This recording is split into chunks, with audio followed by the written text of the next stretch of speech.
Guys, layout na po namin yan. Yan. Yun lang guys, hindi pa namin makikabit. Gawa ng sobrang daming tiktikan. Yung mga kapak katulad niyan guys. Oh. Yan. Yan. Kailangan kasi natin tanggalin yan guys. Kasi yun ang sanhi sa pagkapak. Yung mga ganon, yung mga tay-tay, yung mga laglag ng halo, pinaghaluan. Yun. Kailangan natin tanggalin yan para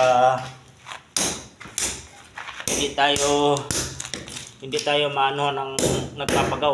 Kapak ng gawa natin, wala nang nagpapagawa sa atin. Gawa ng ating mga gawa, kapak. Kasi mga ganitong bagay guys, kailangan natin yung linisan, tanggalin.